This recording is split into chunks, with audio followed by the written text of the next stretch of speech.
The morning sun beat down merciless on the dusty main street of Cedar Ridge, Wyoming territory. It was the kind of heat that made the air shimmer and turned men's tempers short. A crowd had gathered outside Morrison's general store, their faces a mix of curiosity and judgment. Some leaned against posts, others stood with arms crossed, all waiting for the spectacle they'd come to witness. Clara Bennett stood on the wooden platform, her hands clasped tight in front of her worn calico dress. At 23, she'd already buried a husband and lost everything to drought and disease. Now she was losing the last thing she had, her dignity. The rope around her wrists wasn't necessary. She had nowhere to run. Her uncle, Samuel Morrison, stood beside her, unable to meet her eyes.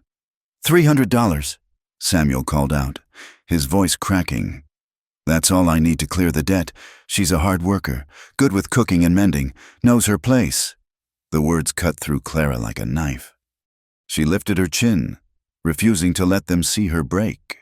The crowd murmured, some men stepping forward to get a better look. She recognized most of them. Ranchers, shopkeepers, drifters who'd settled in town, men who'd tipped their hats to her when her husband was alive, now appraising her like livestock. She ain't much to look at, someone muttered. Skinny thing, probably eat more than she's worth, another added. Clara's jaw tightened. She focused on a point beyond the crowd, beyond the ramshackle buildings, to where the prairie stretched endless under the harsh sky. Somewhere out there was freedom, but it wasn't hers to claim. The bidding started slow. $50 from old Pete Hawkins, who already had 2 wives back east he'd abandoned. $75 from a traveling merchant whose eyes made Clara's skin crawl. The numbers climbed, sluggish. Each bit another nail in the coffin of the life she'd once imagined. Then the crowd parted like the Red Sea. Jonas Blackwood emerged from the shadows between buildings, his spurs ringing against the packed earth. At 35, he cut an imposing figure, 6 feet of hard muscle and harder living. His face was weathered like old leather, a week's worth of stubble darkening his jaw. The black duster he wore despite the heat made him look like death walking. The murmuring stopped. Even the wind seemed to hold its breath. Jonas was known throughout the territory as a man best left alone. He'd carved out a ranch 15 miles from town through sheer will and violence when necessary. Stories followed him like dust, about the men he'd killed, the fortune he'd lost, the ghosts that haunted his land. He came to town only for supplies, spoke to no one unless forced, and left before sunset. His dark eyes swept over the crowd, settling finally on Clara. She met his gaze, surprised to find something other than lust or calculation there. What she saw was nothing, an emptiness that matched her own. $300, Jonas said, his voice rough from disuse. Samuel's eyes widened. Mr. Blackwood, cash money. Jonas pulled a leather pouch from his coat, heavy with coin. Here and now. The crowd stirred uneasily. Pete Hawkins stepped back, suddenly interested in the dirt at his feet. The traveling merchant melted away entirely. No one challenged Jonas Blackwood. No one dared. Samuel's hands shook as he counted the money. It's all here. Relief and shame warred on his face. He turned to Clara, reaching as if to touch her shoulder, then thought better of it. I'm sorry, child. If there was another way, there's always another way, Clara said quietly. You just chose the easiest one. Jonas stepped onto the platform. Up close, Clara could smell leather and tobacco, gunpowder and something wild. He was bigger than she'd realized, blocking out the sun. When he reached for her wrists, she flinched. I'm not going to hurt you, he said, so low only she could hear. His hands were surprisingly gentle as he untied the rope. The marks on her skin were red and raw. She watched him notice them, saw his jaw tighten almost imperceptibly. Get your things, he said. I don't have any things. He studied her for a long moment. Then let's go. Clara followed him down from the platform, through the parting crowd. She could feel their eyes boring into her back, hear the whispers starting already. The preacher's wife turned away. The schoolmarm she'd once taken tea with suddenly found the storefront window fascinating. Jonas's horse waited at the hitching post, a massive black stallion that looked as ornery as its owner.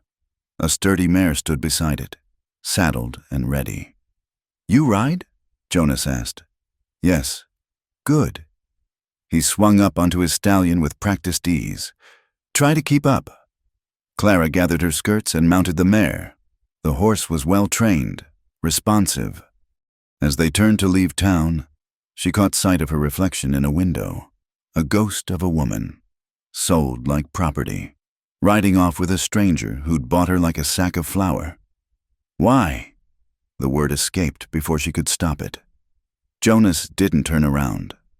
"Why what? Why did you buy me?" They were at the edge of town now, where civilization gave way to wilderness. Jonas finally looked back at her, and for just a moment, something flickered in those dead eyes. "My ranch needs tending," he said. That's all.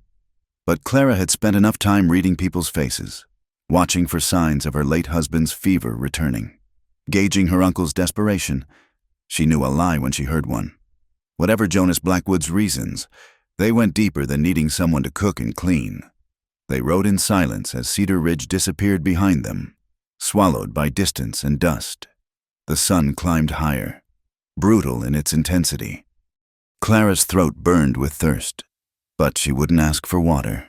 She wouldn't ask for anything. From now on, whatever kindness came her way would be unexpected, and whatever cruelty, well, she'd survived worse. Or so she told herself.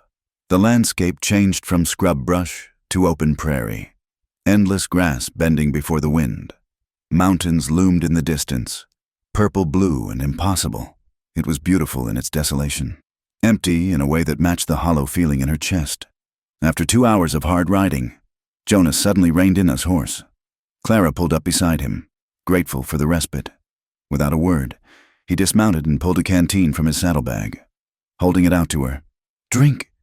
She took it, trying not to seem too eager as the warm water slid down her throat. When she handed it back, their fingers brushed.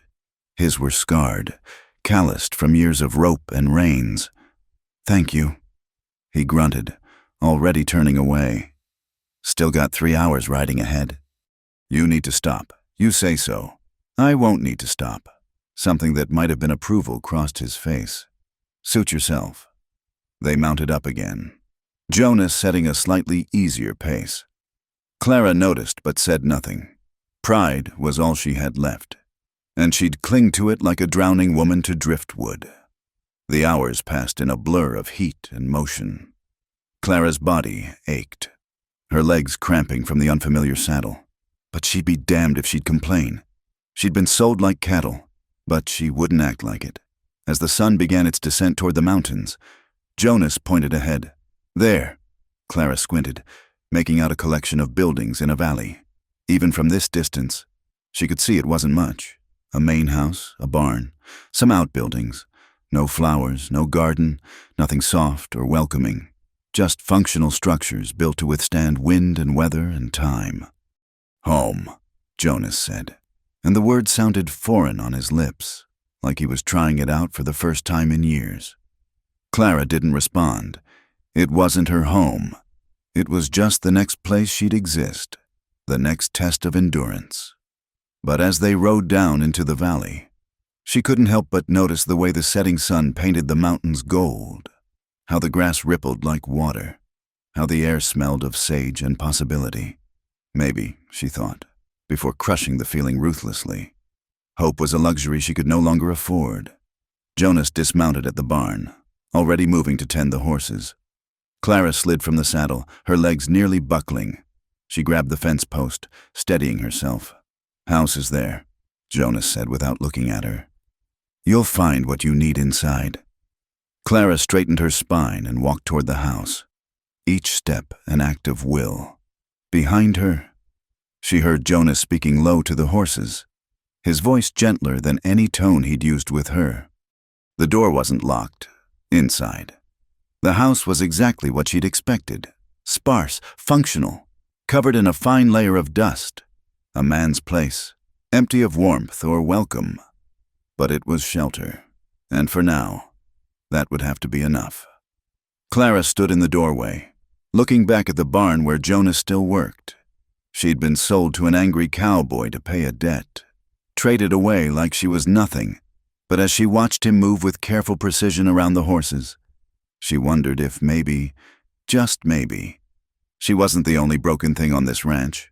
The sun dipped below the mountains, and darkness crept across the valley like a living thing.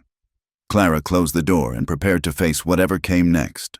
The house revealed itself to Clara in pieces, like a story told reluctantly. A main room served as kitchen and living space, dominated by a cold stove and a table scarred from years of use. 2 doors led off, one to what must be a bedroom, the other closed tight. No curtains softened the windows, no rugs warmed the floors. It was shelter stripped to its bones. Clara found a lamp and matches, the flame casting dancing shadows on bare walls. In the kitchen cupboards, a few chipped dishes, basic supplies, everything coated in dust. She pumped water from the kitchen sink, a luxury she hadn't expected, and began cleaning with mechanical precision. Work was easier than thinking. Jonas entered as she was wiping down the table, bringing the smell of horses and evening air. He stopped in the doorway, seeming surprised to find the lamp lit, the surfaces clean. "Bedroom's through there," he said, nodding to the open door. "You'll sleep there." "Where will you sleep?" He gestured to a bedroll in the corner she hadn't noticed. "Here's fine. That's not necessary. I can—" "You'll take the bed." His tone brooked no argument.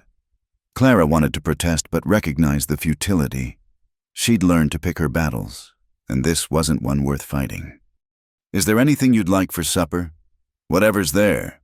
He moved to a chair by the cold fireplace, pulling off his boots. "Don't go to trouble." But cooking wasn't trouble. It was familiar, something her hands knew without her mind's interference. She found beans, salt pork, cornmeal. Simple fare, but she could make it decent. As she worked, she felt his eyes on her, not threatening, but puzzled. Maybe, like he was trying to figure out what he'd done. They ate in silence, Jonas wolfing down the food with a single-minded purpose. When he finished, he pushed back from the table. "It's good," he said, the words seemingly pulled from him. "Thank you." He stood abruptly, grabbing his hat. "Need to check the stock. Don't wait up." The door closed behind him with finality.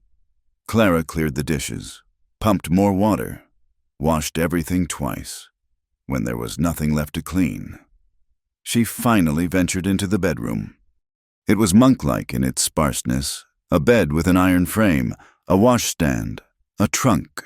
But the mattress was decent, the blankets clean if musty. On the washstand sat a pitcher and bowl. Beside them, a small mirror. Clara caught her reflection and quickly looked away. She didn't recognize the hollow-eyed woman staring back. A crack of thunder made her jump. Through the window, she saw lightning illuminate the valley. Jonas's figure moving between the outbuildings. The storm rolled in fast, rain hammering the roof like accusations. Clara changed into her other dress, the only other thing she owned, and lay on the bed. It was too soft after months of sleeping on the floor at her uncle's store. She stared at the ceiling, listening to the rain, trying not to think about how she'd ended up here. The front door opened and closed. Footsteps, the scrape of a chair, then nothing but rain and wind and the settling of an unfamiliar house. Morning came gray and waterlogged. Clara rose before dawn, dressing quickly in the cold room. She found Jonas already gone, the bedroll neatly stowed. Coffee sat warming on the stove. He must have made it before leaving. She poured a cup, grateful for the warmth, and began breakfast. Jonas returned as she was setting the table, soaked despite his oilcloth coat. He hung his hat by the door, water pooling beneath it. "Creek's running high," he said by way of greeting. "Might flood if this keeps up." Clara set a plate before him, biscuits, gravy, fried eggs. He ate steadily, mechanically. She wondered if he tasted any of it. "What would you like me to do today?" she asked. He looked up, seeming surprised by the question. "Whatever needs doing." "And what needs doing?" A long pause. I don't know. Place has been just me for a while. 3 years, Clara would later learn. 3 years since illness took his wife and infant son, leaving him alone in this valley with nothing but cattle and ghosts for company. I could start with the house, she offered. Air things out, maybe. Suit yourself. He was already rising, reaching for his still wet hat. I'll be working the north pasture. There's a rifle in the corner if you need it. Why would I need a rifle? Wolves, mostly. Sometimes men who don't know better than to come calling. His eyes met hers briefly. You know how to use it? Yes. He nodded, satisfied, and left without another word. Clara spent the day excavating the house from its neglect. She beat rugs, scrubbed floors, opened windows despite the drizzle. In the closed room, Jonas's office, she found ledgers, correspondence, the business of running a ranch. She didn't pry, just dusted around the stacks of paper, the photographs turned face down. By afternoon, the house smelled of lye soap and fresh air instead of loneliness. Clara stood in the kitchen, satisfaction warming her more than the stove. It wasn't much, but it was something. She found fabric in a trunk, left over from another life, and spent the remaining daylight fashioning curtains. Simple things, but they transformed the windows from empty eyes to something more welcoming. Jonas returned at dusk, stopping short when he saw the changes.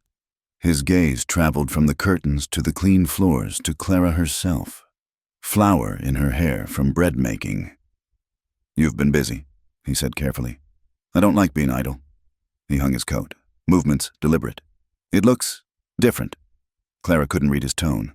If you don't like it, I can— No. The word came quick. It's fine. Good. They ate fresh bread with stew, the kitchen warmer than before. Jonas seemed to relax fractionally, though he still held himself apart, contained. Tomorrow I'm going to the east section, he said suddenly. Checking fences. It's a full day's work. All right. You'll be alone here. I'm not afraid of being alone. Something crossed his face. Understanding, maybe, or recognition. No, I don't suppose you are. That night, Clara heard him moving restlessly in the main room. Once, she thought she heard him speak, but the words were lost to darkness. She pulled the blanket higher and closed her eyes, trying not to wonder what ghosts kept him from sleep. Days fell into a pattern. Jonas left early, returned late. Clara kept house, cooked meals, slowly carved out space for herself in the emptiness. She planted herbs in a box by the kitchen window, seeds she'd hidden in her dress hem, the only things of her old life she'd managed to save. Jonas noticed but said nothing, just as he said nothing about the wildflowers she'd put in a jar on the table or the way she hummed while she worked. But sometimes she caught him looking at these small changes with an expression she couldn't name. One evening, a week into their arrangement, Jonas lingered after supper instead of disappearing to the barn or his ledgers. You had a husband, he said, not a question. Yes, Thomas. He died 2 winters ago. Fever. I'm sorry. So am I. They sat in silence that wasn't quite comfortable but wasn't hostile either. This place, Jonas said finally. It's not much. Isolated. Hard living. I've lived hard before. This is different. No neighbors for miles. Town's a half-day ride. Winter comes early and stays late. Sometimes the snow drifts higher than the windows. Clara met his eyes. Are you trying to scare me off? Just want you to know what you're in for. I know what I'm in for. She rose, began clearing dishes. I was sold to pay a debt, Mr. Blackwood. Whatever this is, it's still better than what I left. He flinched at her words. Don't call me Mr. Blackwood. Jonas is fine. All right, Jonas. He stood, reaching for his coat. At the door, he paused. You're not what I expected. What did you expect? I don't know. Someone broken. Maybe someone already defeated. Clara's hand stilled on the dish rag. What makes you think I'm not? He looked at her for a long moment. At the straight line of her spine, the herbs growing in the window, the small defiances she'd planted throughout his barren house. Broken things don't grow gardens, he said quietly. and disappeared into the night. Clara stood alone in the kitchen, surrounded by the small life she was building from nothing. Outside, wolves howled in the distance, and the wind whistled through the valley. But inside, for the first time in 2 years, something that might have been hope unfurled in her chest like a seedling reaching for sun. She tamped it down quickly. Hope was dangerous, but as she banked the fire and headed for bed, she couldn't quite kill it entirely. In the main room, she heard Jonas settling onto his bedroll. Through the thin walls came the sound of his breathing, the creak of floorboards as he shifted. 2 solitary people sharing space but not yet lives, circling each other like wary animals. But it was a start. In this hard country, sometimes that was all you could ask for, just a start, and the stubborn courage to see where it led. The weeks folded into each other like pages in a book, each one revealing a little more of the story Clara had found herself in. The rhythm of ranch life became her metronome. Jonas's boots on the porch before dawn, coffee brewing while stars still claimed the sky, the distant lowing of cattle as the sun painted the mountains gold. She learned the house's moods, how the kitchen door stuck when rain was coming, where the floorboards creaked loudest, which windows caught the morning light best. Her herbs thrived on the windowsill, and she'd added a geranium she'd coaxed from a cutting found behind the barn. Jonas never commented on these additions directly, but she noticed things. How he'd fixed the sticky door without being asked, how a shelf appeared in the kitchen just the right height for her to reach, how he'd brought back seeds from town. Found these, thought maybe you could use them. The seeds were for vegetables. Clara planted them in a plot she cleared behind the house, working the soil until her hands blistered and healed and blistered again. Jonas watched from the barn sometimes, but never offered to help. She didn't ask. This was hers, carved out by her own labor. One morning, she found him standing by her garden plot, studying the neat rows of sprouting greens. "Rabbits will get those," he said. "Need a fence." "I'll manage." He made a sound that might have been amusement. That afternoon, she found fence posts and wire stacked nearby. No note, no explanation, just the materials she needed. Waiting. They developed a language of gestures and silence. He'd leave things where she'd find them. A new wooden spoon when hers cracked. Heavier gloves when the weather turned. A book abandoned on the kitchen table, though she'd never seen him read. She responded in kind. Extra coffee on cold mornings. His favorite cornbread when she sensed his mood particularly dark. His shirts mended before he noticed the tears. But they rarely spoke beyond the necessary. Days could pass with only morning and night between them. The silence wasn't uncomfortable exactly, but it was heavy, like snow clouds waiting to burst. Town trips happened monthly. Jonas would announce them the night before, and Clara would prepare her small list, thread, flour, whatever couldn't be made or grown. The first time, she assumed she'd stay behind. "Get ready," he'd said. "We leave at first light." "I can stay. Watch the place." His look was sharp. "You're coming." She understood later. In town, her presence beside him was a statement. She belonged to him. That's what the look said, what the whispers confirmed. But his hand on her elbow as they walked, the way he positioned himself between her and the staring crowds, said something else. Protection, claim, maybe both. At Morrison's store, her uncle couldn't meet her eyes. His wife, Agnes, was worse, all false sympathy and prying questions. "How are you managing, dear? That ranch is so remote. And Mr. Blackwood." "Well," Agnes leaned in, voice dropping. "We all worry about you out there." "No need," Clara said evenly. "I'm well. But surely it's difficult. A man like that, with his reputation. His reputation is no concern of yours." Clara selected her thread with careful precision. "Nor is anything else about our household." Agnes's mouth opened and closed like a landed fish. Behind her, Clara sensed rather than saw Jonas enter the store. The temperature seemed to drop 10 degrees. "Mrs. Morrison," he said, each word carved from ice. "My wife needs to finish her shopping." Wife. The word hung in the air like a challenge. They weren't married, everyone knew that, but Jonas stood there, immovable as granite, until Agnes scurried away. They completed their purchases in silence, loading the wagon. Clara finally spoke. "You didn't have to do that." "Yes, I did. I can handle Agnes Morrison. I know." He checked the horse's harness, not looking at her. "Doesn't mean you should have to." The ride home was quiet, but the silence had shifted somehow. Warmer.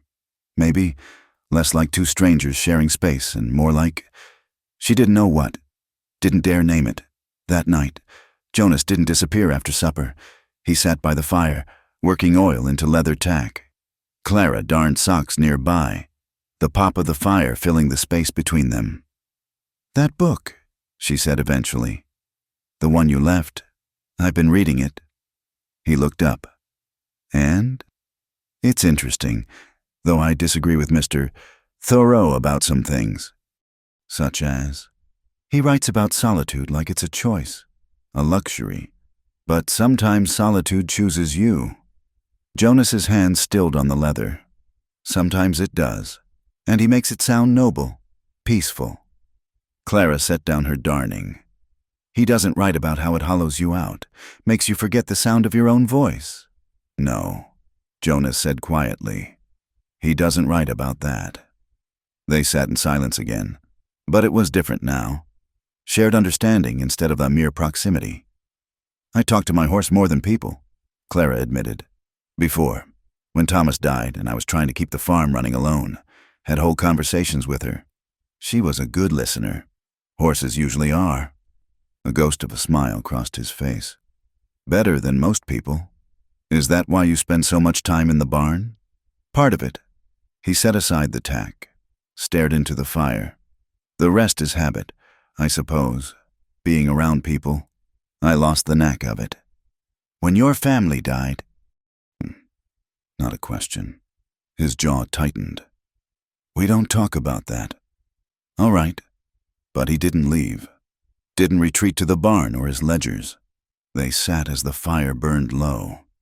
Two people who'd forgotten how to be anything but alone, practicing togetherness in careful doses. The next morning brought a gift. Rain after weeks of dry weather. Clara stood on the porch, face turned to the sky, letting the drops wash over her. She didn't hear Jonas approach until he spoke. "You'll catch cold. It's worth it."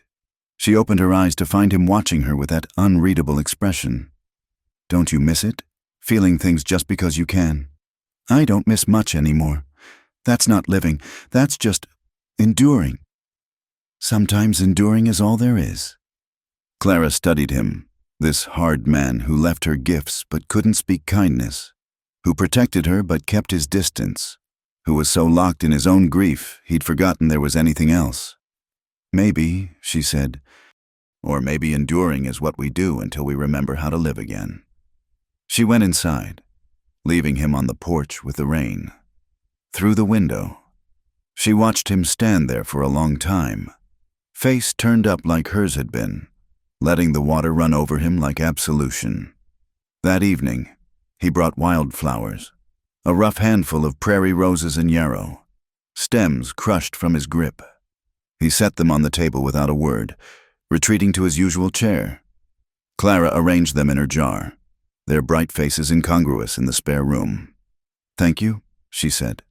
He nodded, already lost in his ledger, but she caught him glancing at the flowers throughout the evening, something soft and wondering in his expression. Days later, working in her garden, Clara heard riders approaching. Her hand went instinctively to the rifle propped nearby. Jonas had taught her the particulars of his Winchester, made her practice until she could load and shoot smoothly. 3 men crested the ridge, heading for the house. Strangers.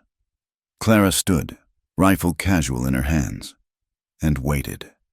They pulled up short, seeing her, a woman alone, but armed and clearly willing to use it. "Afternoon, ma'am," the lead rider said. "Looking for Jonas Blackwood. He's not here. When will he be back?" "When he's back." The man's smile didn't reach his eyes. "Maybe we'll wait." "Maybe you won't." Clara shifted the rifle slightly. "State your business or move on." Feisty one, aren't you? Another rider laughed. Jonas always did like them with spirit, though the last one, the crack of a rifle split the air. Jonas appeared on horseback, his own Winchester trained on the men. You boys lost. Jonas. The leader's smile went rigid. Just paying a social call. I don't receive callers. You know that. Garrison. Times change. Heard you took a woman. Wanted to see for myself. You've seen. Now get off my land. Garrison's eyes flicked between Jonas and Clara. Pretty little thing. Be a shame if something happened while you were out working. A lot of accidents can happen to a woman alone. Jonas's voice went deadly quiet. You threatening my wife, Garrison? Just making conversation. Conversation's over. Jonas cocked his rifle. Don't come back. Any of you. Won't be a warning next time. The men wheeled their horses. Garrison tipping his hat mockingly at Clara. They rode off laughing, but there was nervousness in it. Jonas dismounted, crossing to Clara in quick strides. You hurt? No. Who were they? Trouble. He took the rifle from her hands, checking it automatically. You did good, holding them off. I've dealt with worse than cowboys with big talk. His hand came up as if to touch her face, then dropped. They might come back. Then we'll be ready. He tested the word. Yes, we will. That night, for the first time, Jonas moved his bedroll into the bedroom. Just for tonight, he said gruffly. In case they try something, I'll sleep on the floor. Clara didn't argue, but deep in the night, when nightmares gripped him and he called out names she didn't recognize, she reached down from the bed and found his hand in the darkness. His fingers closed around hers like a drowning man grasping a rope. Neither spoke of it come morning, but something had shifted in the space between them. Fragile as her window herbs, but just as determined to grow. The morning arrived thick with tension. The air between them charged like the moments before lightning strikes. Jonas had returned to sleeping in the main room after those men left, but something fundamental had changed. Clara felt it in the way he couldn't quite meet her eyes, in how his hands clenched when she entered a room. She was kneading bread when curiosity finally overtook caution. Your wife, she said quietly. What was her name? The silence stretched so long she thought he wouldn't answer. When she glanced up, Jonas stood frozen in the doorway, his face carved from stone. We don't talk about that. Maybe we should. Clara kept her voice gentle, her hands steady on the dough. The dead don't go away just because we don't speak their names. Eleanor. The word seemed torn from him. Her name was Eleanor. Clara waited, but nothing more came. Jonas turned abruptly and left, the door slamming behind him with finality. She didn't see him for the rest of the day, though she heard him in the barn, the rhythmic sound of an axe splitting wood with unnecessary force. He didn't come in for lunch. When supper time arrived and he still hadn't appeared, Clara wrapped a plate and carried it to the barn. She found him sitting on a hay bale, staring at nothing. You need to eat. Not hungry.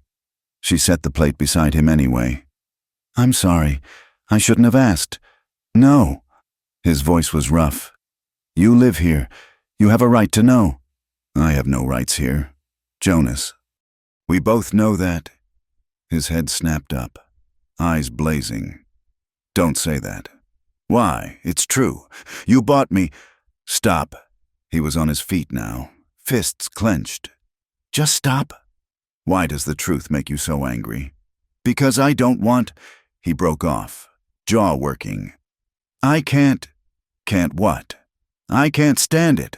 The words exploded from him.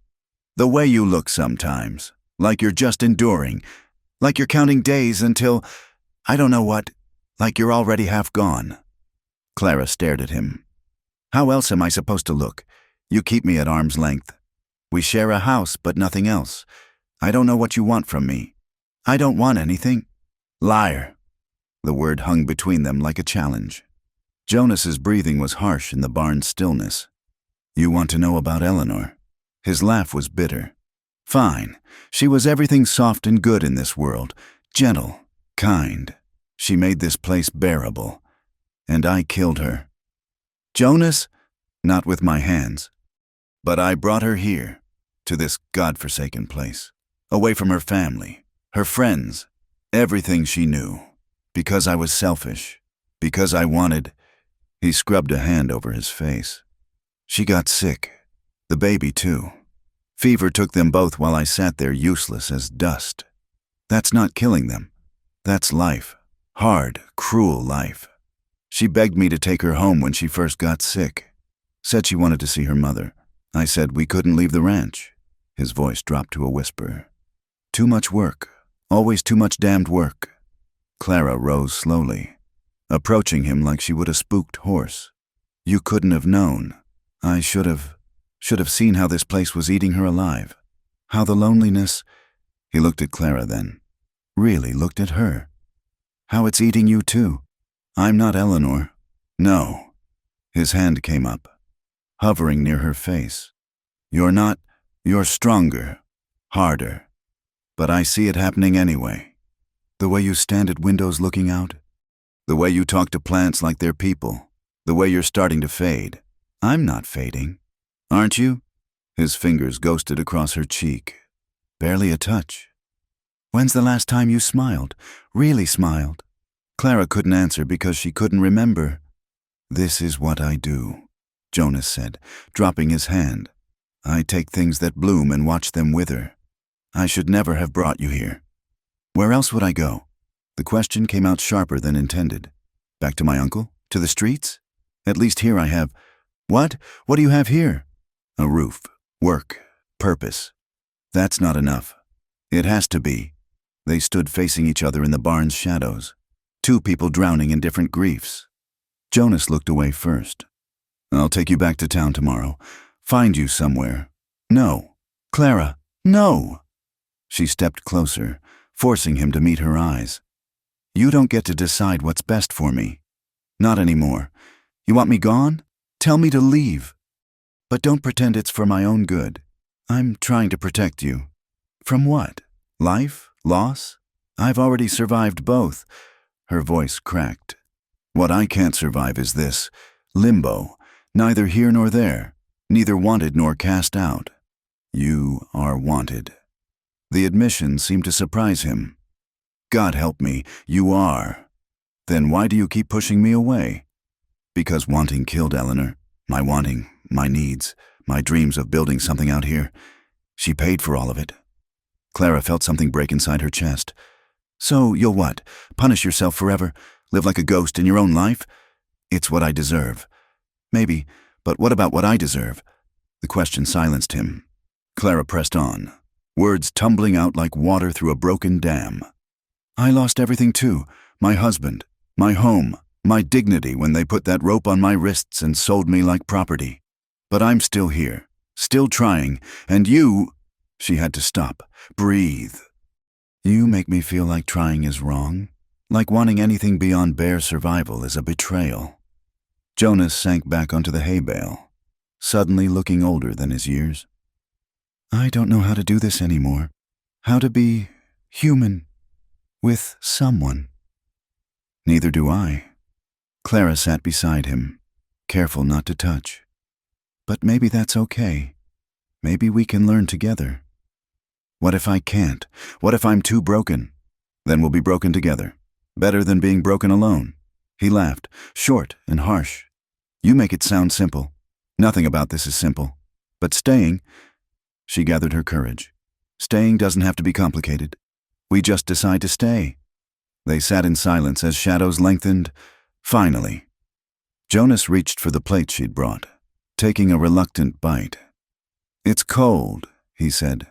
That's what happens when you hide in the barn all day. A ghost of a smile crossed his face.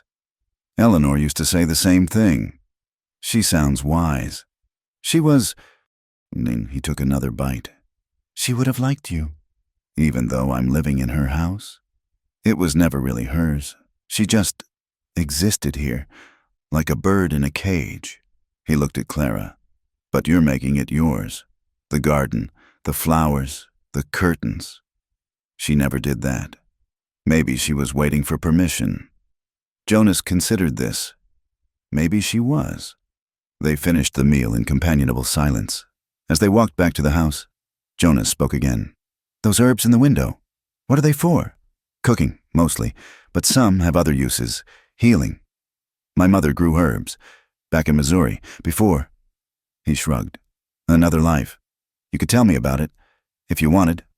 He held the door for her, a small courtesy he'd never offered before. "Maybe, someday." It wasn't much, but as Clara moved around the kitchen, preparing for tomorrow's bread, she felt Jonas watching her, not with the closed-off wariness of before, but with something that might have been curiosity, or even hope. The wall between them hadn't fallen, but perhaps, finally, they'd found a door. That night, Jonas lingered after supper instead of fleeing. He brought out a worn deck of cards. "Do you play?" "My father taught me poker, scandalized my mother. Poker it is, then." They played by lamplight, betting with dried beans. Jonas won the first hand, Clara the second. By the third, they were both relaxing into something that felt almost like companionship. "You're bluffing," Jonas said, studying her face. "Prove it." He called. She laid down her cards. A full house. Jonas shook his head, the closest thing to a real smile she'd seen from him. Thomas must have been a brave man, living with a card sharp. Clara's hands stilled. It was the first time Jonas had mentioned her husband by name. He was brave in all the ways that mattered.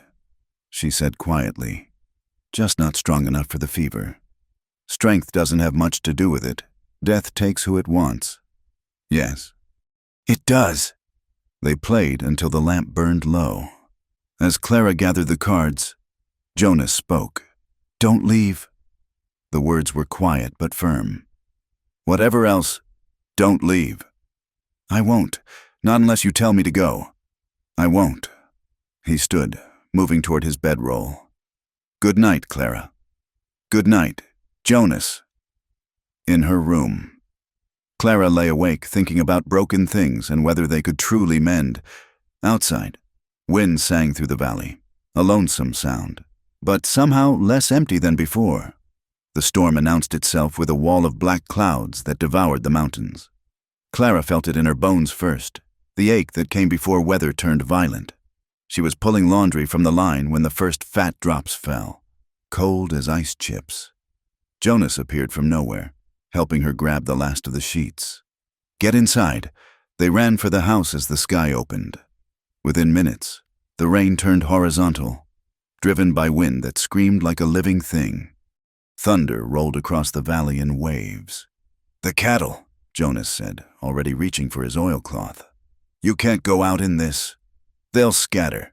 Could lose half the herd if they panic." He was buckling on his gun belt. Movements quick and economical. "Bar the door behind me. Don't open it for anyone but me. Jonas," but he was gone, swallowed by the storm. Clara barred the door as instructed, then pressed her face to the window. She could see nothing but water and darkness. An hour passed, then two.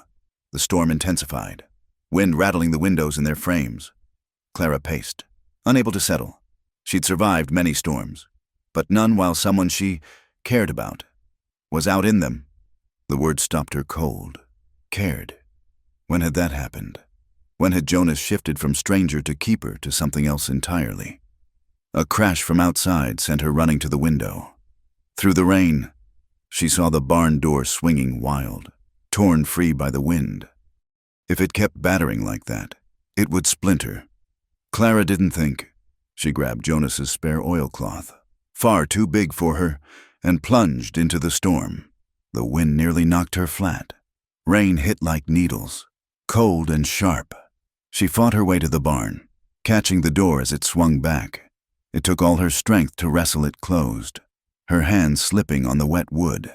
That's when she heard it.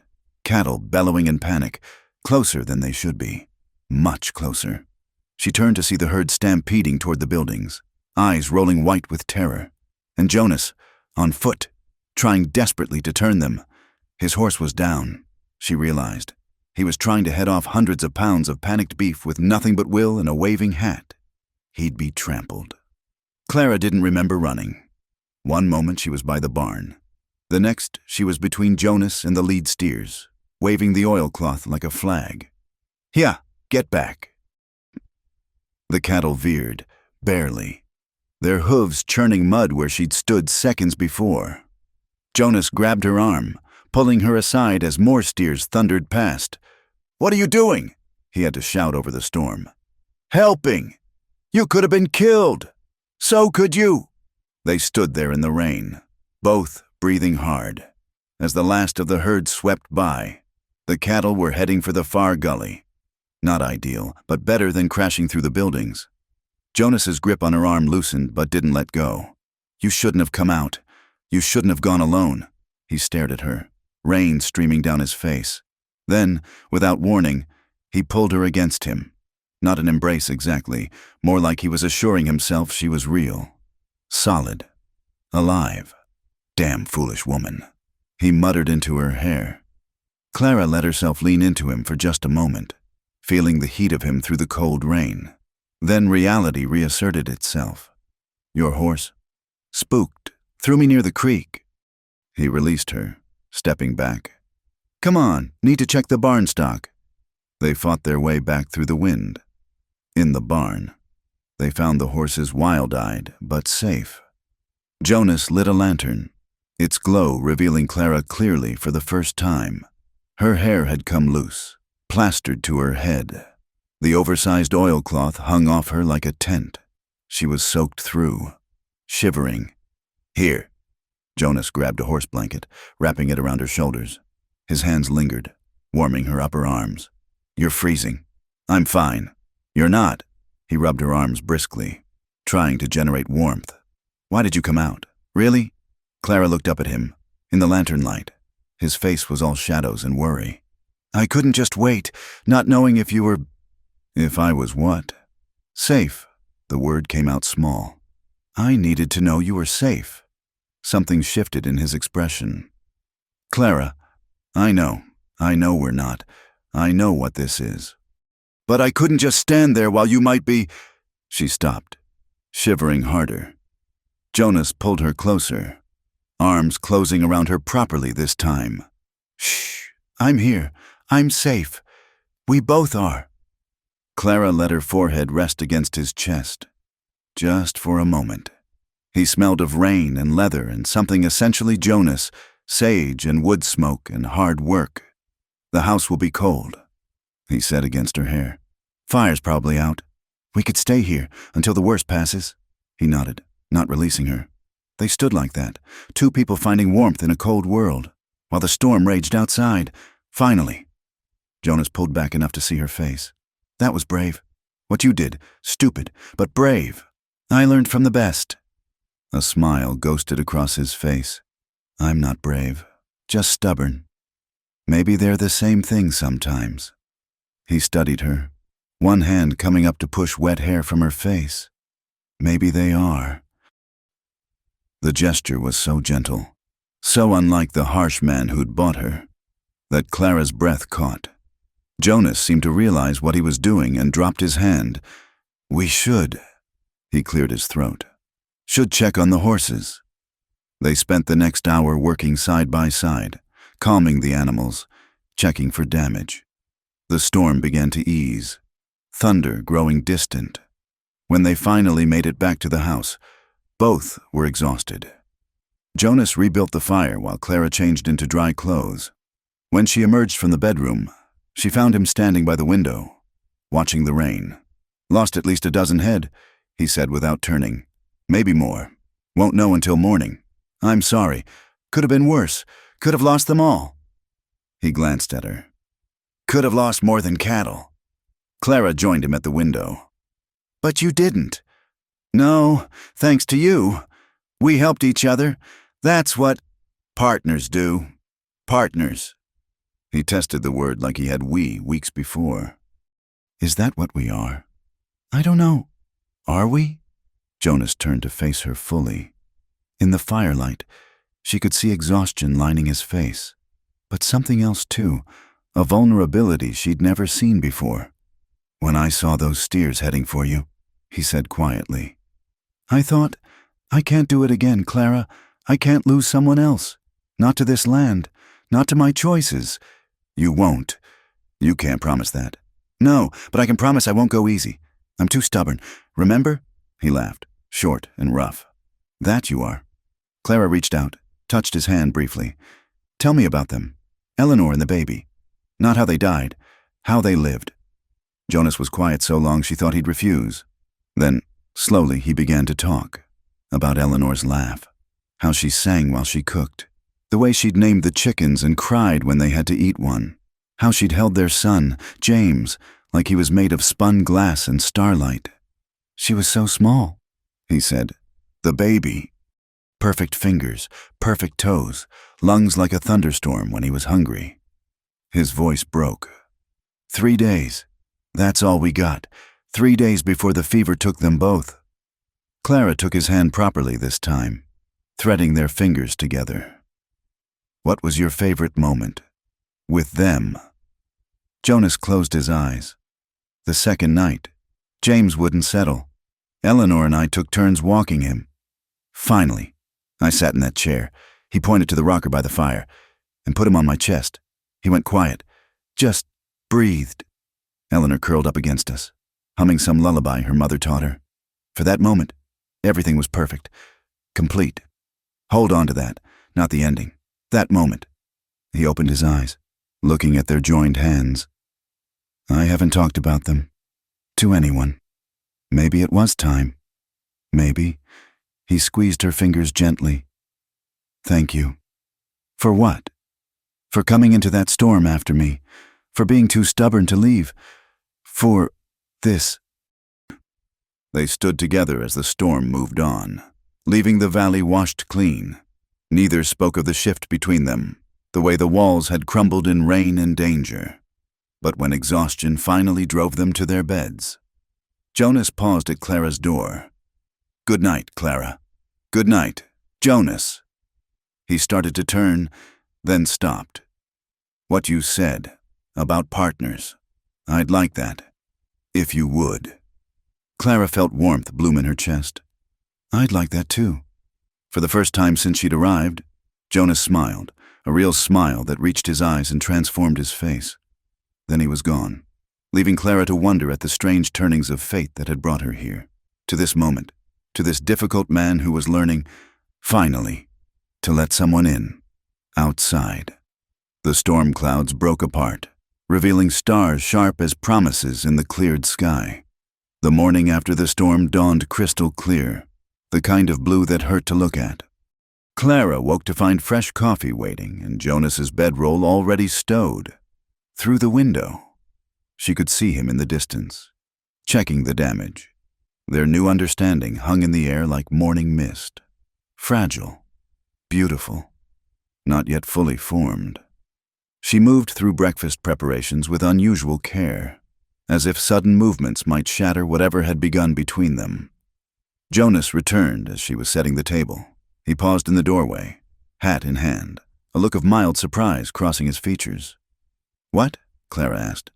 Nothing, just, he gestured vaguely. The sun, coming through the curtains like that, makes things look different. She knew he wasn't talking about the light. They ate in comfortable quiet, the silence between them warm rather than weighted. When Jonas reached for the coffee pot, his fingers brushed hers. Neither pulled away. Lost 15 head, he said eventually. Could have been worse. What needs doing? Fence repairs, mostly. Storm tore through the eastern boundary. I could help. He looked up sharply. It's hard work. I'm not afraid of hard work. A smile tugged at his mouth. No, I don't suppose you are. They spent the day side by side, stretching wire and setting posts. Clara's hands blistered, but she didn't complain. Jonas showed her how to wrap the wire proper, how to test the tension. He was patient, thorough, a different man than the closed-off stranger who'd brought her here. You're good at this, he said as she hammered in a staple straight and true. I had a good teacher. Your husband? My father. Actually, he believed girls should know everything boys did, scandalize the neighbors. She smiled at the memory. Thomas was sweet, but he couldn't drive a nail straight to save his life. Jonas chuckled, a rusty sound, but genuine. Eleanor was the same. Tried to help me build a chicken coop once, somehow made it worse. They worked in companionable rhythm, sharing small stories. Nothing profound, just the ordinary moments that made up a life. But each word was a thread, weaving something new between them. As the sun peaked, Jonas called a halt. They sat in the shade of a cottonwood, sharing water and the simple meal Clara had packed. "Can I ask you something?" Clara said. "Why that day? When I was..." She couldn't finish. Jonas was quiet for a long moment. "I'd come to town for supplies. Wasn't planning to stay. Then I saw the crowd. Heard what was happening." He pulled a stem of grass, twisting it between his fingers. "I told myself it wasn't my business. Started to leave. But you didn't. No." He looked at her then, his dark eyes serious. "I saw you standing there, chin up, refusing to break. And I thought..." He stopped, shook his head. "What?" "I thought you looked like how I felt. Alone, angry, too proud to let them see you hurt." He tossed the grass aside. "Maybe I just didn't want to be the only one feeling that way anymore." Clara's throat tightened. "So you bought me?" "I offered you a different cage. That's all. I'm not proud of it." "It's not a cage if the door's open." "Is it? Open?" Clara met his gaze steadily. "You tell me." Jonas reached out, his work-roughened fingers gentle as they touched her cheek. "It's open. Has been for a while now. I just didn't know how to say it. And now I'm saying it." His thumb traced her cheekbone. "You're free to go whenever you want. Clara, always have been. I hope you won't." "Where would I go?" she whispered. "Anywhere. Everywhere. You could take the mare, some money, start fresh somewhere." "I don't want fresh. I want..." She leaned into his touch. "I want this, whatever this is." Jonas's hand slipped to cup her jaw. "I'm not an easy man. You know that. I'm not an easy woman." "No," he agreed, smiling slightly. "You're not..." They sat there in the shade, his hand warm against her skin, possibility stretching between them like the prairie grass. Finally, reluctantly, Jonas pulled back. "Should finish the fence." "Yes." But neither moved immediately. The moment held them like amber, precious and golden. Then Jonas stood, offering her his hand. She took it, let him pull her up, and they didn't let go right away. The rest of the day passed in a blur of work and gentle touches, his hand steadying her elbow, her fingers brushing his as she handed him tools. By evening, they'd repaired most of the damage. "You did good," Jonas said as they gathered the tools. "Real good. I had help." He looked at her, something soft in his expression. "We make a good team." "Yes," Clara agreed. "We do." Back at the house, she heated water for washing while Jonas tended the horses. When he came in, she had the basin ready. "You first," she said. "You did the heavy work." "We both worked." "Jonas?" "Just take the kindness." He blinked, then nodded slowly. As he washed, Clara noticed new things, the scar along his ribs, the way his shoulders moved, the careful way he handled everything, as if gentleness was a skill he was relearning. "Your turn," he said, drying his hands. Clara hesitated, then moved to the basin. As she reached for the soap, Jonas stopped her. "Your hands. Let me see." She showed him her palms, blistered and raw from the wire. His jaw tightened. "Why didn't you say something?" "They'll heal." "That's not the point." He fetched salve from a shelf, gesturing for her to sit. "Give them here." His touch was impossibly gentle as he cleaned each blister, applied the salve, wrapped her hands in clean cloth. Clara watched his face, the concentration there, the care. "Jonas!" He looked up. Something passed between them, electric and undeniable. Slowly, giving her time to pull away, he leaned in. The kiss was gentle, almost hesitant. A question more than a statement. Clara answered by bringing her bandaged hand to his cheek, deepening the contact. When they parted, both were breathing unsteadily. "Clara, Shh." She pressed a finger to his lips. "Don't. Not yet. Let's just be." He nodded, pressing a kiss to her finger before pulling back. They finished their evening routines in charged silence, hyper-aware of each other's movements. At bedtime, Jonas hesitated by her door. "I could stay, just to sleep, if you wanted." Clara's heart raced, but she kept her voice steady. "I'd like that." He retrieved his bedroll, setting it by her door. But when Clara patted the bed beside her, he froze. "Just sleeping," she said. "But I'm tired of distance." "Jonas, aren't you?" "Yes," he admitted, voice rough. "God, yes." He lay down beside her, careful to keep space between them. But in the darkness, Clara reached out, finding his hand, their fingers intertwined. "Tell me something," she said. "Something good." "Like what?" "Anything. A memory, a hope. Something that isn't about loss." Jonas was quiet, thinking. "My mother used to make apple butter every fall. The whole house would smell like cinnamon and cloves for days. She'd let me lick the spoon." "That's nice. What about you?" Clara smiled in the dark. "Summer evenings on the porch with my father. He'd play fiddle while Mama and I danced, fireflies everywhere, like stars come to earth. Sounds perfect." It was. They lay in comfortable silence, hands linked, breathing synchronized. Just before Clara drifted off, Jonas spoke again. "Clara? Thank you." "For what?" "For seeing me, not the anger, not the reputation, just me." She squeezed his hand. "Thank you for letting yourself be seen." He brought their joined hands to his lips, kissing her knuckles gently. "Good night, Clara." "Good night, Jonas." Outside, coyotes called to each other across the valley. But inside the small house, two wounded souls finally began to heal, one shared breath at a time. The walls were down, the doors open, and morning would bring new possibilities. For now, though, they had this, the quiet understanding that they were no longer alone, that whatever came next, they would face it together. It was enough. More than enough. It was everything.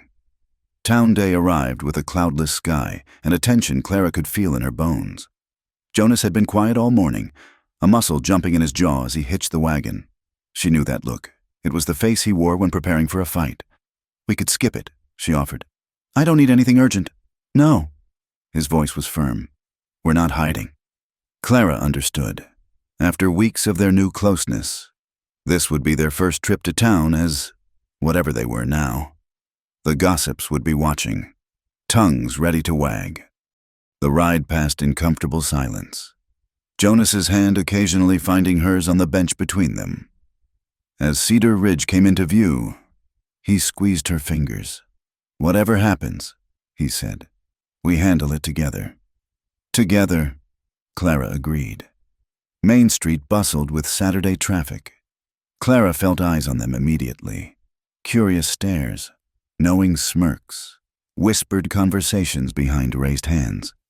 Jonas helped her down from the wagon, his hand lingering at her waist longer than necessary. A statement. She realized. A claim made public.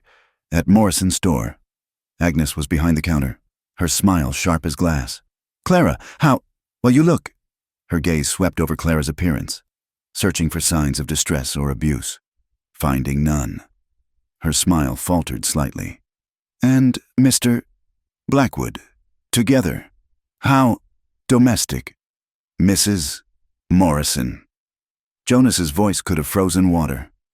"We need supplies." Clara handed over her list, ignoring Agnes's attempts to draw her into conversation. But as Jonas loaded sacks of flour, Agnes leaned across the counter. "You know, dear, there are ways out. If you need help, I don't." Clara met her eyes steadily. "I'm exactly where I want to be." Agnes's mouth pursed. "Well, I suppose some women are suited to that kind of arrangement. The words were carefully chosen, designed to cut. Clara felt Jonas go rigid beside her. What arrangement would that be?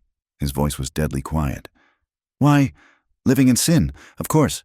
Everyone knows you haven't married the girl properly. Just keeping her like— Careful. Jonas stepped forward. Very careful what you say next. Agnes's face flushed, but she lifted her chin. The truth isn't always pleasant, Mr. Blackwood. That poor girl, traded for a debt, now living unmarried with a man known for his temper. Known for worse than that, ain't he? The new voice made them all turn. Garrison stood in the doorway, 2 of his men flanking him. His smile was all teeth and malice. Heard you took a woman, Blackwood. Wanted to see if the rumors were true. His gaze slid to Clara, making her skin crawl. Pretty little thing. Seems a shame, wasting her on a man who probably doesn't even know what to do with her. Jonas moved, putting himself between Garrison and Clara. You were warned about coming near us. This is a public store, free country. Garrison's eyes glittered. Besides, just being neighborly, offering the lady alternatives. You might say, I don't need alternatives. Clara said, stepping beside Jonas despite his attempt to shield her. And I'm not interested in anything you're offering. Garrison's smile widened. Spirited. I like that. Tell me, sweetheart, does he treat you right? Or does that famous temper extend to— Jonas's fist connected with Garrison's jaw before he could finish. Garrison stumbled back, his men reaching for their guns, but Jonas already had his Colt drawn. Don't— His voice was calm, terrifying in its control. Walk away, now. Garrison spat blood, his smile gone. This isn't over, Blackwood. Man can't hold on to everything forever. Accidents happen. Women disappear. Try it. Jonas cocked the hammer. Please, give me the excuse. The tension stretched tight enough to snap. Then Garrison laughed, harsh and ugly. Not today, boys. He backed toward the door, eyes never leaving Jonas. But soon, real soon. They left, but the threat lingered like smoke. Agnes stood frozen behind the counter, face pale. The other customers had scattered. Jonas holstered his gun, turning to Clara. You all right? Yes. He studied her face, then nodded. To Agnes, we'll take our supplies now. Agnes hurried to comply, hands shaking. As Jonas loaded the wagon, she pulled Clara aside. You see? She hissed. This is what you've chosen. Violence, threats. How long before he turns that temper on you? Clara looked at her with something like pity. Jonas has never raised a hand to me. Never raised his voice. The only violence I've seen from him is in protecting me. She leaned closer. Can your husband say the same? I've seen the bruises you try to hide. Agnes went white, then red. How dare you? I dare because I know the difference now, between a hard man and a cruel one. Jonas is hard. Your husband. The others who look at me like meat, they're cruel. Learn the difference. She left Agnes gaping and joined Jonas at the wagon. His jaw was still tight, knuckles bloody. Let me see, she said, taking his hand. It's nothing. It's not nothing. She examined the split skin. You didn't have to hit him. Yes, I did. He helped her onto the wagon bench. I won't let anyone talk about you that way. I can handle words. You shouldn't have to. He climbed up beside her, gathering the reins. That's what Garrison doesn't understand. What none of them understand. You're not property. You're not some prize to be won or stolen. You're— He stopped, jaw working. Clara waited. You're everything, he finished quietly. Everything I thought I'd never have again. Everything I don't deserve but can't let go of. And I'll be damned if I let anyone threaten that. Clara's eyes burned. She blinked hard, focusing on the horizon. Jonas, I know we haven't talked about making it official, legal, but maybe we should. Is that a proposal? It's a statement of intent. He glanced at her, vulnerability creeping past his defenses. Would you, if I asked proper? Ask and find out. He pulled the wagon to a stop right there on Main Street, turning to face her fully. Clara Bennett, would you— Yes, I haven't finished. Yes, anyway. He laughed, surprised and genuine. You sure? I'm not an easy bargain. Ask anyone. I'm not looking for easy. She touched his face gently. I'm looking for real, true, lasting. I can give you that. All of it. For as long as you'll have me. Then yes, Jonas Blackwood. Yes to all of it. He kissed her there on Main Street, in full view of whoever cared to watch. It wasn't proper. It wasn't decent. It was perfect. When they parted, both breathing hard. Jonas smiled, that rare, transformative expression that made him look years younger. Reverend's probably at the church. He said, we could, now? Why wait? Unless you want something fancy. A dress, flowers. I want you. The rest is just trimmings. They drove to the small church at the edge of town, found Reverend Mills tending his garden. He looked up in surprise as they approached. Mr. Blackwood, ma'am, what can I do for you? We need marrying, Jonas said bluntly. Today, now, if possible. The Reverend's eyebrows rose. Well, this is sudden. Not really. Clara said, we've been heading here for a while. Just took us time to see it. Reverend Mills studied them, Jonas's split knuckles, Clara's determined face, the way they stood close but not quite touching, as if magnetized. I'll need witnesses, he said finally. I'll witness. They turned to find Doc Carter emerging from the church, medical bag in hand. Was visiting Mrs. Palmer. Couldn't help overhearing. He smiled at Clara. Be honored to stand witness. We need two, the Reverend said. I'll stand. The voice surprised them all. Samuel Morrison stood at the gate, hat in hand, looking older than his years. Uncle, Clara said coolly. I know I got no right, Samuel said quickly. What I did, but you're my sister's girl, only family I got left. Let me do this one thing right. Jonas stepped forward, but Clara caught his arm. It's all right, to Samuel. You can witness, but that's all. After this, we're square. No debts, no obligations, nothing. I understand. They gathered in the small church, afternoon light streaming through plain windows. Clara wore her everyday dress. Jonas's knuckles still bore Garrison's blood, but as they stood before the altar, none of that mattered. Dearly beloved, Reverend Mills began, and Clara felt Jonas's hand find hers, steady and sure. The words washed over them. Honor, cherish, protect. When it came time for vows, Jonas spoke clear and strong. I, Jonas, take you, Clara, to be my wife. I promise to stand between you and any storm, to build a life worth living, to see you not as someone to own, but someone to treasure. I promise to try, every day, to be the man you deserve. Clara's voice shook only slightly. I, Clara, take you, Jonas, to be my husband. I promise to stand beside you, not behind, to make a home from whatever shelter we find, to see past the walls you build to the man within. I promise to stay, through whatever comes. The rings? Reverend Mills asked. Jonas looked stricken. I don't... Clara pulled off her mother's thin gold band, worn on her right hand since Thomas died. Use this. It's meant for marriage. Jonas slipped it onto her finger with hands that trembled slightly. With this ring, I thee wed. By the power vested in me, I pronounce you husband and wife. Jonas kissed her, soft and reverent. When they parted, Clara saw tears on his cheeks. They signed the registry, Doc Carter and Samuel witnessing as they prepared to leave. Samuel caught Clara's arm.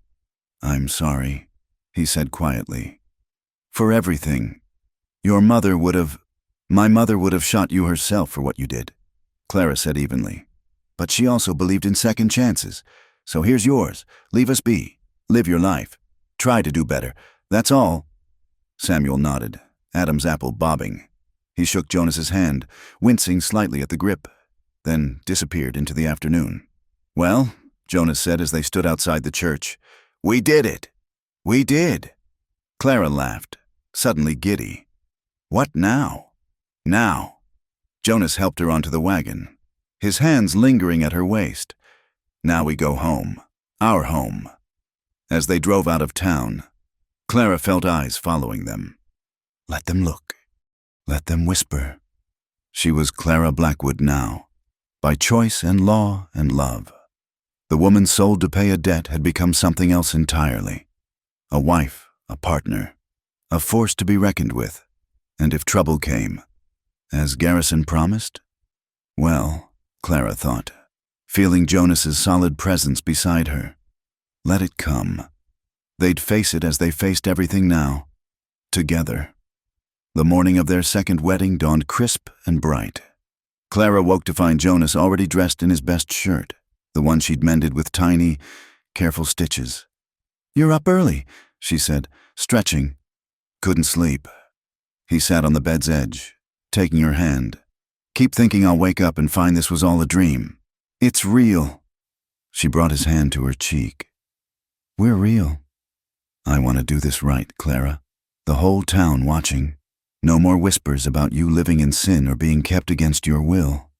I don't care about whispers. I do. When it comes to you, I care." They'd been married 2 months now, but Jonas had insisted on this public ceremony. "You deserve to walk down that aisle in a proper dress," he'd said, "with flowers and music and everyone seeing you choose this. Choose me." Now the day was here. Clara rose, kissing him softly. "Help me with the buttons." He did, his fingers gentle on the pearl buttons of her new dress, blue as a summer sky. Ordered special from Denver. When he finished, she turned to face him. "How do I look?" "Like everything I never thought I'd have," he said roughly. Doc Carter had offered to drive Clara to the church while Jonas rode ahead. "Bad luck to see the bride before the ceremony," he'd insisted, eyes twinkling. As they drove through town, Clara saw the crowds gathering. Word had spread. Jonas Blackwood was marrying his woman proper, in front of God and everybody. Some came to witness what they thought would be a spectacle. Others came out of genuine curiosity or well wishes. "Nervous?" Doc asked. "No," Clara said truthfully. "I already married him once. This is just louder." Doc chuckled. "That it is. Jonas has changed since you came. Softer. Somehow. Though don't tell him I said that. He was always soft, just buried deep." "Maybe so. Takes a special woman to dig that deep." The church was packed. Clara stood in the vestibule, holding a bouquet of wildflowers Jonas had picked himself. Through the doors, she could hear the murmur of voices, the scrape of benches. Then the music started. Mrs. Palmer on the old piano, playing something sweet and simple. The doors opened. Clara walked down the aisle alone, head high. She didn't need anyone to give her away. She was giving herself, freely and gladly. The crowd blurred. All she could see was Jonas at the altar, his face transformed by a smile that made her heart skip. He wore a new black suit, his hair slicked back, looking uncomfortable but determined. When she reached him, he whispered, "You came." "Where else would I be?" Reverend Mills cleared his throat. "Dearly beloved, we gather today to witness the union of Jonas and Clara Blackwood." "Already witnessed it," someone muttered. 2 months back. Jonas turned, his expression darkening, but Clara caught his hand. "Let them talk," she murmured. "We know what's true." The ceremony proceeded. When Reverend Mills asked if anyone objected, the church fell silent. Even the gossips knew better than to challenge Jonas Blackwood at his own wedding. "The couple has prepared their own vows," Reverend Mills announced. Jonas pulled out a paper, hands shaking slightly. "I'm not good with words," he began, then stopped, crushing the paper. "No, you deserve better than written words." He took both her hands, his voice carrying clear through the church.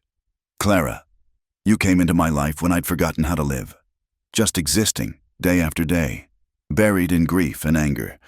You changed that, changed me, not by trying to fix me or save me, but just by staying when anyone else would have run." His voice roughened. "I was lost in the dark so long I forgot there was light. You reminded me. Every morning when you hum in the kitchen. Every time you coax life from dead soil. Every moment you look at me like I'm worth something. He paused, swallowing hard. I can't promise to be easy. Can't promise the darkness won't come back sometimes. But I promise to try. Every day. To be the man you see when you look at me. To build a life with you. Not just around you. To remember that living is more than just surviving. His thumb traced over her wedding ring. You're the only home I have. Clara, the only home I want. Today, tomorrow, always. Clara was crying openly now, not caring who saw. When she spoke, her voice was clear despite the tears. Jonas, they sold me to you to pay a debt. Everyone thought that made me worthless. Something to be traded, used, discarded. But you saw me. Not as property or burden, but as a person, a partner. She squeezed his hands. You gave me a choice when I had none. Shelter when I was lost. Purpose when I was drifting. You think I saved you. But the truth is, we saved each other. Found each other in the wreckage and decided to build something new. Her smile trembled. You say I'm your only home. Well, you're mine too. Not the house or the land, but you. Your stubborn silences. Your rough kindness. The way you bring me wildflowers and pretend they're just weeds. The way you trust me with your pain. She reached up, touched his face. I choose you, Jonas Blackwood. Not because I have to, not because I've nowhere else to go, but because there's nowhere else I'd rather be. You're my home, my heart, my hard-won happiness. Today, tomorrow, always. Jonas pulled her close, kissing her as the crowd erupted in cheers and a few scandalized gasps. When they parted, both were laughing through tears. I now pronounce you, again, husband and wife, Reverend Mills declared. They walked back down the aisle together, past Agnes Morrison's pinched face, past Garrison's empty seat. He'd had the sense not to come. Past the townspeople who'd witnessed something unexpected, a love story born from the least likely circumstances. The reception was held in the churchyard. Tables groaned under the weight of food neighbors had brought. Jonas had spared no expense, determined to give Clara the celebration she deserved. As the sun set, painting the mountains purple and gold, Jonas pulled Clara aside. Dance with me? There's no music. Don't need any. They swayed together in the dying light, her head on his chest, his arms strong around her. The party continued nearby, but they were in their own world. Thank you, Jonas murmured into her hair. For what? For seeing past the angry cowboy everyone said I was. For making this place a home. For choosing to stay. Clara lifted her head to look at him. Thank you for being worth staying for. As stars began to appear, they were joined by other couples dancing to Mrs. Palmer's piano. Moved outside for the occasion. The woman sold to pay a debt now stood at the center of community.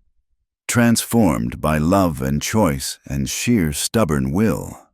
Later, as they prepared to leave, Samuel Morrison approached hesitantly. Clara, Mr. Blackwood, I just wanted to say, be happy, both of you. Clara studied her uncle, this weak man who'd traded her away. We already are. Jonas helped her onto the wagon decorated with ribbons and flowers. As they drove away, tin cans rattling behind them, Clara looked back at the church, the people, the life they'd built. No regrets? Jonas asked. Not one. Good. He kissed her hand. Let's go home, Mrs. Blackwood. Yes, Clara agreed, leaning against his shoulder. Let's go home. The stars wheeled overhead as they drove into their valley. Two souls who'd found each other in the darkness and chosen to walk together into the light. Behind them, the town would whisper and wonder, but ahead lay only their life, hard won, freely chosen, and finally, truly, home. In the small house that had once echoed with loneliness, laughter now lived. In the garden Clara had coaxed from dead earth, life flourished. And in the space between two hearts that had learned to trust again, love grew, stubborn and strong as prairie grass, beautiful as wildflowers after rain. They'd been sold and bought, broken and mended, lost and found, but in the end, they'd chosen each other. And in the wild, unforgiving land of the frontier, sometimes choosing was the greatest courage of all, the end. Thank you for listening to this Wild West love story. I'd love to hear where you're enjoying this tale, whether you're listening during your commute, relaxing at home, or perhaps somewhere unexpected. Please subscribe to the From Wild West channel and share your thoughts in the comments below. Your feedback means the world and helps bring more of these frontier romances to life.